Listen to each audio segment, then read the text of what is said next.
Hi friends, this is சாரி cinema பேஸ் அப்டேட்டில் அடுத்தது ஒரு தாறுமாறான ஒரு அப்டேட்டோடு வந்திருக்குங்க.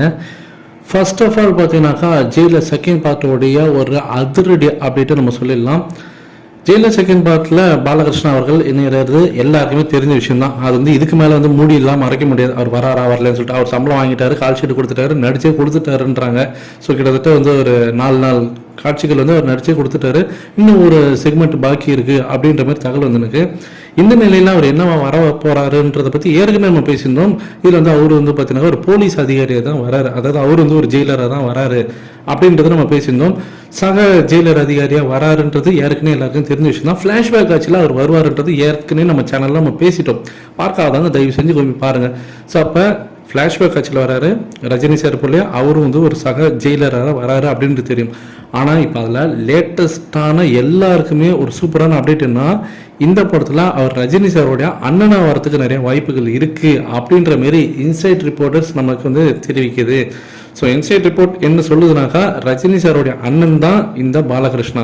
இவரும் ஜெயிலர், அவரும் ஜெயிலர். இவர் பார்த்தீங்கன்னா, அதாவது பாலகிருஷ்ணா அவர்கள் ஆந்திர பிரதேஷோடைய ஜெயிலராக வராரு. கிட்டத்தட்ட ஒரு 1/4 மணி நேரம் காட்சிகள் இந்த படத்தில் வருவார். ஃப்ளாஷ்பேக் காட்சியில் ஒரு 10 நிமிஷமும், அதுக்கப்புறம் இன்னொன்று ஒரு காட்சியில் ஒரு 5 நிமிஷம் வர மாதிரி ஒரு 1/4 மணி நேரம் ஒரு படத்தில் அவர் வர மாதிரி ரெடி பண்ணிட்டாங்க. அதற்கான படப்பிடிப்பு தான் இப்போ நடந்து நிற்கின்றாங்க. ஸோ கண்டிப்பாக இப்படி இருந்தாக்கா ரஜினி சாருக்கு அவர் அண்ணன்ற மாதிரிலாம் வந்தாருன்னா தாறுமாறாக இருக்கும் ஆந்திராவில் இந்த படம். அடுத்தது மைத்திரி மூவிஸ். ஸோ அவங்க தான் இப்போ ரஜினி சாரோட அடுத்த படத்தை இயக்கிறதுல ரொம்ப ஆர்வம் காட்டினுக்காங்க. ஸோ அவங்க இந்த ரஜினி சாரோட படத்தை எடுக்கிறதுல அவங்க ஆர்வம் காட்டினுக்காங்க. ஸோ அதில் விவேக்ன்றவர்கள் பார்த்தீங்கன்னாக்கா ஆக்டர் நானி 2 படம் எடுத்திருக்காரு ஆந்திராவில் தெலுங்கு இண்டஸ்ட்ரியில். ஸோ அவர் தான் இந்த படத்தோட டேரக்டர் அப்படின்ற மாதிரி நியூஸ் எனக்கு. அவர் ரஜினி சார் கிட்ட ஒரு சிட்டிங் உட்காந்து கதையும் சொல்லிட்டாரு. ரஜினி சாருக்கு பிடிச்சி போச்சு. ஸோ மைத்திரி மூவிஸ் தான் இன்னைக்கு நீங்கள் சன் பிக்சர்ஸ்க்கு அடுத்தது எடுத்து பார்த்தீங்கன்னாக்கா, நம்ம தமிழ் சினிமாவில் ஒரு பெரிய ஆக்டருக்கு சம்பளம் கொடுக்குற அளவுக்கு ஒரு பெரிய ப்ரொடியூசர் யாரும் பார்த்தீங்கன்னாக்கா அவங்க தான். ஏன்னா அவங்க தான் புஷ்பா செகண்ட் பார்ட்டு, இப்போ வரக்கூடிய முக்கால்வாசி பெரிய படங்கள் எல்லாமே அவங்க தான். இப்போ அஜித் சார் வச்சு ஒரு படம், ஸோ பெரிய பெரிய படங்கள்லாம் அவங்க தான் எடுத்துருக்காங்க. லைக்கானரும் ஒரு பக்கம் டெம்மி ஆகிட்டாங்க கிட்டத்தட்ட.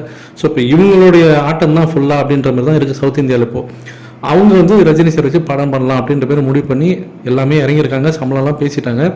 இந்த படமும் எப்படி இருக்குனாக்கா, கிட்டத்தட்ட ஒரு மும்பை கேங்ஸ்டர் அடிப்படையை கொண்ட ஒரு படமாக தான் இது இருக்கும் அப்படின்ற மாதிரி தகவல் வந்திருக்கு. இதுதான் இப்போதைக்கு இனிஷியலாக கிடைக்கக்கூடிய தகவல். So Rajini sir green signal கொடுத்துட்டாருன்னா இந்த ப்ராஜெக்ட் டேக் ஆஃப் ஆகிறதுக்கு நிறைய வாய்ப்புகள் இருக்குது. ஸோ வெயிட் பண்ணி பார்ப்போம் ஃப்ரெண்ட்ஸ்.